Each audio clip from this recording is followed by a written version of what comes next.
हर ओर मचा हाहाकार, जनता लगा रही मदद की गुहार। इस दुख की घड़ी में बाढ़ पीड़ितों के लिए समाचार प्लस और सुपर टेक की साझा मुहिम, राहत लेकर चलो उत्तराखंड। इस मुहिम में शामिल होने के लिए इन नंबरों पर संपर्क करें।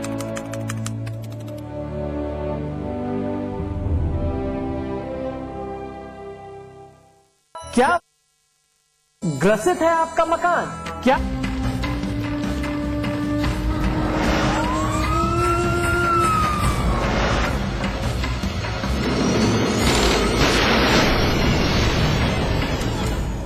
एक गरीब परिवार जिसकी बेबसी का फायदा एक पड़ोसी ने उठाया, एक ऐसे गुनाह को अंजाम दिया जिसका खौफ अभी भी उस मजलूम परिवार के जहन से नहीं निकल रहा। लेकिन गाजियाबाद पुलिस की मुस्तैदी जिसने दगाबाज पड़ोसी की पोल खोल कर रख दी और फेर दिया उसके हर मकसद पर पानी।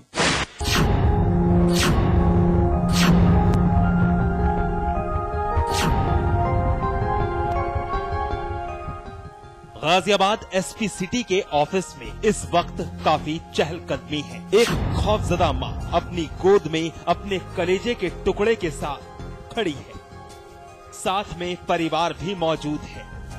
मजलूम महिला खुश भी है और सहमी भी हुई है। खुशी इस बात की कि बेटा साथ है और डर इस बात का लाडला एक साजिश का शिकार होने से बच गया। जी हाँ, बेटे को अगवा किया गया था और 2 लाख में उसका सौदा हुआ था और दगाबाजी का खंजर घोंपने वाला कोई अपना नहीं बल्कि सलाखों के पीछे कैद पड़ोसी मनोज ने अपनी साजिश को अंजाम दिया। अपने साले का घर आबाद करने के लिए इस 8 साल के फूल से बच्चे को किसी गैर के हाथ में सौंप दिया। लेकिन साजिश का ताना बाना गाजियाबाद पुलिस ने उधेड़ कर रख दिया। चूंकि इनकी कोई औलाद नहीं थी, अतः ये लोग बच्चे को चोरी करके अशोक को दे दिए हैं। बच्चा अशोक और उसकी पत्नी के कब्जे में है। इनकी सूचना पर पुलिस ने तत्काल कार्रवाई करते हुए इनके रिहायशी अड्डों पर दबिश देनी शुरू की और ठीक 11 बजे अशोक और उसकी पत्नी शांता के कब्जे से बच्चा बरामद कर लिया गया है। गाजियाबाद का नंदग्राम इलाका, जहां एक मजलूम दंपति अपने फूल से बच्चे के साथ रहता है। परिवार गरीब है और इसी गरीबी का फायदा उठाते हुए पड़ोसी मनोज ने अपने दोस्त अमर के साथ मिलकर एक साजिश रची, जिसका मकसद किसी की खुशियां बर्बाद करना था। लेकिन किसी की बर्बादी से किसी और का घर आबाद होने वाला था। दरअसल मनोज के साले अशोक को कोई औलाद नहीं थी और अपने साले का घर आबाद करने के लिए मनोज ने नवजात वंश को रात के अंधेरे में किडनैप कर लिया। लेकिन मुस्तैद गाजियाबाद की पुलिस ने मनोज के मकसद पर पानी फेर दिया और साजिश में शामिल 6 लोगों को गिरफ्तार कर लिया। मैंने तो घर बसाने के लिए उठाया था, जिससे कि बच्चा वहाँ पर परेशान था। उसे दूध कुछ नहीं मिलता था, उसे भूखा मरता था। खुद में दूध के पैसे इसकी माँ से इसके बाप से पूछो, 10-10, 20-20 रुपए रोज देता था दूध के लिए। तो बच्चा उठाने की क्या जरूरत पड़ी? उनका बच्चा वो अपना करेंगे जो भी। बच्चे को तुमने क्यों उठाया? आरोप ये भी कि आपके बच्चे को फेंका गया है? नहीं जी।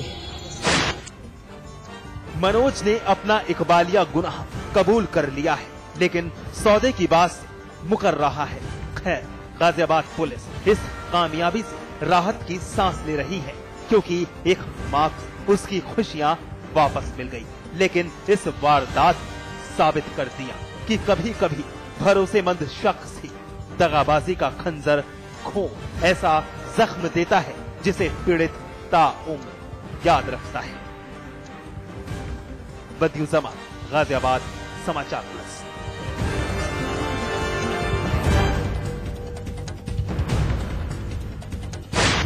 यूपी में अपराधियों का आतंक बदस्तूर बढ़ता ही चला जा रहा है। कानून और खाकी का खौफ बदमाशों के जहन से बिल्कुल निकल चुका है। मासूम जनता हर पल डर के साए तले जिंदगी बिता रही है, क्योंकि डर लगता है कब कोई अपराधी अपना शिकार बना ले और इसकी तस्दीक गोरखपुर में हुए कत्ल की ये वारदात कर रही है।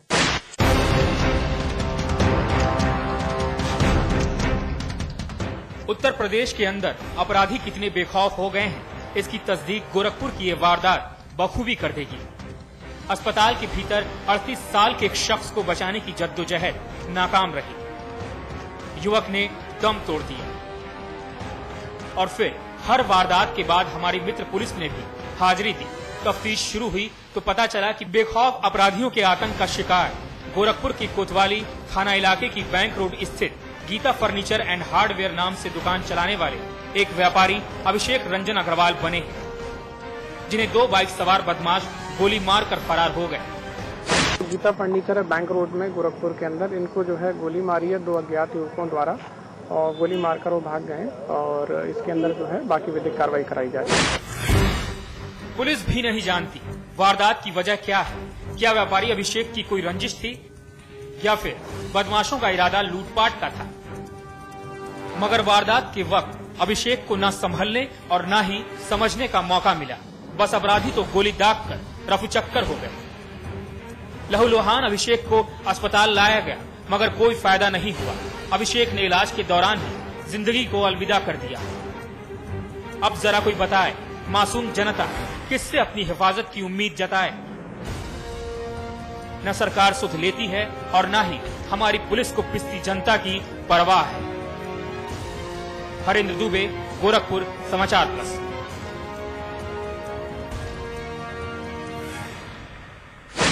एनकाउंटर में आज बस इतना ही, लेकिन हमारी आपसे एक अपील, मुस्तैद रहिए। जुर्म की हर उस दस्तक को सुनिए जो कभी भी आपकी दहलीज पर दस्तक दे सकती है। नमस्कार।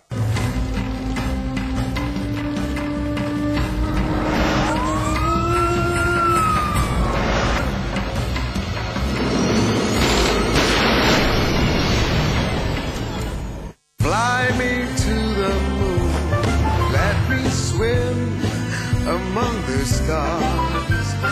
You are what I see, all that I worship. Fly me. North Eye, live closer to the moon.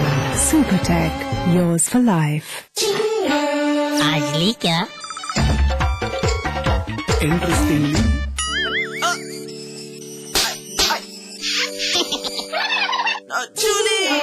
Refreshing mini gums. आज ली क्या? Discover global environment, global exposure, global curriculum, placements, collaborations. Graphic Era University, Dehradun, transforming dreams into reality.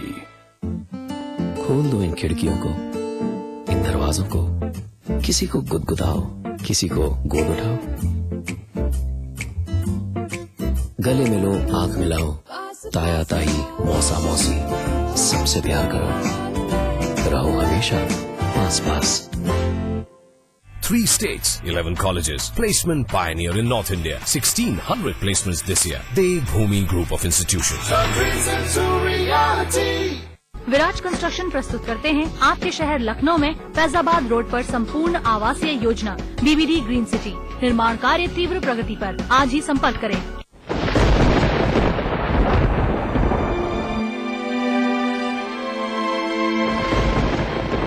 Uttarakhand में जल प्रलय, हर ओर मचा हाहाकार, जनता लगा रही मदद की गुहार। इस दुख की घड़ी में बाढ़ पीड़ितों के लिए समाचार प्लस और सुपरटेक की साझा मुहिम। राहत लेकर चलो उत्तराखंड। इस मुहिम में शामिल होने के लिए इन नंबरों पर संपर्क करें।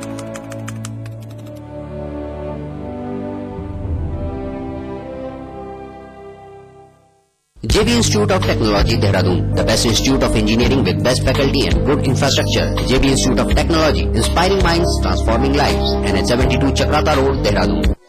शाम शरीफ के दरबारों वाले, राह चलते चमत्कारों वाले, वीरों की ललकारों वाले, रंग बिरंगे शहरों वाले, लोकगीत और महलों वाले, रेत के टीलों ऊंटों वाले, रंगीलो राजस्थान में खबरों की दुनिया को करने आबाद। आ गया है समाचार प्लस राजस्थान, खबर वही जो हमने कही। उत्तराखंड के पहाड़ी इलाकों में बारिश से मची भारी तबाही। सरकारी आंकड़ों के मुताबिक 100 से ज्यादा लोगों की मौत, 75,000 से ज्यादा लोग जगह जगह फंसे। भारी आपदा के बाद फंसे हुए लोगों को निकालने का काम जारी। 10,000 लोगों को आज हेलीकॉप्टर से निकाला गया सुरक्षित। प्रधानमंत्री सोनिया गांधी ने उत्तराखंड के आपदा प्रभावित इलाकों का हवाई दौरा कर राहत कार्यों का लिया जायजा। मुख्यमंत्री बहुगुणा ने दिल्ली में की प्रधानमंत्री से मुलाकात। उत्तराखंड को केंद्र सरकार ने दी 1,000 करोड़ रुपए की सहायता। 145 करोड़ रुपए तुरंत दिए गए। 2 से 3 साल तक संभव नहीं हो पाएगी केदारनाथ यात्रा। सबसे ज्यादा नुकसान केदारनाथ में ही। निकाले जा रहे हैं फंसे हुए लोग। बिहार में नीतीश कुमार ने हासिल किया विश्वास मत। बीजेपी ने किया वोटिंग का बहिष्कार। सपा सरकार में एक और पूर्व अधिकारी को लाल बत्ती। वीआरएस लेकर सपा में शामिल हुए पूर्व आईएएस दीपेंद्र प्रसाद को राज्य मंत्री का दर्जा। बनाए गए प्रशासनिक विभाग में सलाहकार। यूपी सीएम अखिलेश यादव का बांदा और चित्रकूट दौरा। इंटरपास छात्रों को दिया लैपटॉप का तोहफा।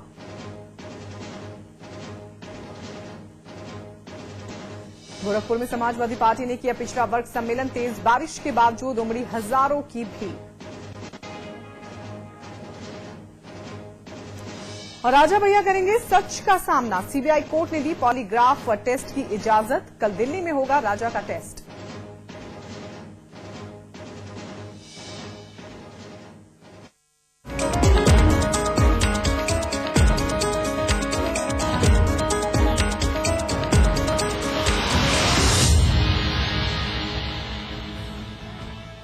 प्रधानमंत्री मनमोहन सिंह और कांग्रेस अध्यक्ष सोनिया गांधी ने बुधवार को उत्तराखंड के बाढ़ प्रभावित इलाकों का हवाई सर्वेक्षण किया। उत्तराखंड और हिमाचल में विनाशकारी बाढ़ की चपेट में आने से 100 से ज्यादा लोग जान गंवा चुके हैं और हिमालय के तीर्थ स्थलों पर हजारों तीर्थयात्री फंसे हुए हैं। प्रधानमंत्री ने हवाई सर्वेक्षण के बाद उत्तराखंड के लिए 1,000 करोड़ रुपए की मदद का ऐलान किया। राज्य में बाढ़ राहत के लिए 145 करोड़ रुपए जारी कर दिए गए। साथ ही जिनके मकान पूरी तरह टूटे और बह गए हैं उन्हें 1 लाख रुपए की मदद और मृतकों को परिजनों को 2 लाख रुपए मुआवजा देने की भी घोषणा की गई। उत्तराखंड में बारिश और बाढ़ से उत्पन्न हालत काफी गंभीर है और यहाँ पहले कभी ऐसा नहीं हुआ। केदारनाथ में भारी तबाही मची है। बाढ़ और भूस्खलन के मुद्दे पर आज सुबह कांग्रेस कोर समूह की बैठक में चर्चा की गई। उत्तराखंड के हालात को पहले से बेहतर बताते हुए वित्त मंत्री पी चिदम्बरम ने यहाँ संवाददाताओं से कहा कि खाद्य मंत्री केवी थॉमस प्रभावित राज्यों में अधिक अनाज पहुँचाने के लिए कदम उठा रहे हैं। कोर समूह की बैठक के बाद चिदम्बरम ने कहा कि ये सुनिश्चित करना उद्देश्य है कि अनाज और खाने के पैकेट प्रभावित लोगों को उपलब्ध हो। बाढ़ प्रभावित इलाकों में सरकार के द्वारा उठाए गए कदमों के बारे में बताते हुए गृह मंत्री सुशील कुमार सुंदे ने कहा कि गौरीकुंड में फंसे लोगों को सुरक्षित निकालने के लिए भारतीय वायुसेना के हेलीकॉप्टर भेजे गए हैं। उत्तर प्रदेश ने बढ़ाया है उत्तराखंड के लिए मदद का हाथ। उत्तराखंड की प्राकृतिक आपदा से निपटने के लिए उत्तर प्रदेश के मुख्यमंत्री ने उत्तराखंड को 25 करोड़ रुपए की मदद देने की घोषणा की है। साथ ही उत्तर प्रदेश में बाढ़ प्रभावित इलाकों या फिर बाढ़ आने की संभावना वाले इलाकों की समीक्षा खुद मुख्यमंत्री ने की। यूपी के मुख्यमंत्री अखिलेश यादव ने उत्तर प्रदेश सरकार की तरफ से 25 करोड़ रुपए की आर्थिक मदद उत्तराखंड सरकार को दी है। साथ ही घोषणा की है कि प्राकृतिक आपदा से निपटने के लिए देश का हर नागरिक को आगे आना होगा। उन्होंने कहा कि इस दैवीय आपदा से निपटने के लिए उत्तराखंड सरकार को अधिक से अधिक मदद उपलब्ध कराई जाएगी।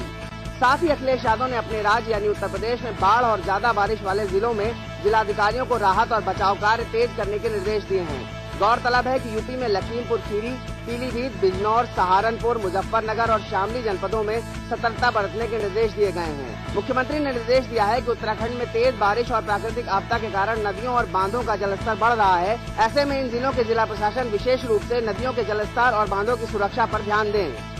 अखिलेश यादव ने भरोसा दिलाया है कि उत्तर प्रदेश में बाढ़ राहत और बाढ़ से बचने के लिए पैसों की कमी को आड़े आने नहीं दिया जाएगा। साथ ही अधिकारियों को आदेश दिया है कि तैयारी अभी से कर लें क्योंकि लापरवाही बर्दाश्त नहीं की जाएगी। उत्तराखंड में आई आपदा ने पूरे देश को हिला कर रख दिया है। उत्तरकाशी, रुद्रप्रयाग, चमोली, केदारनाथ, देहरादून और पिथौरागढ़ में बाढ़ ने भारी तांडव मचाया है। देवभूमि पर बरसे इस कुदरत के कहर में कई लोगों के हताहत होने की आशंका जताई जा रही है। स्थानीय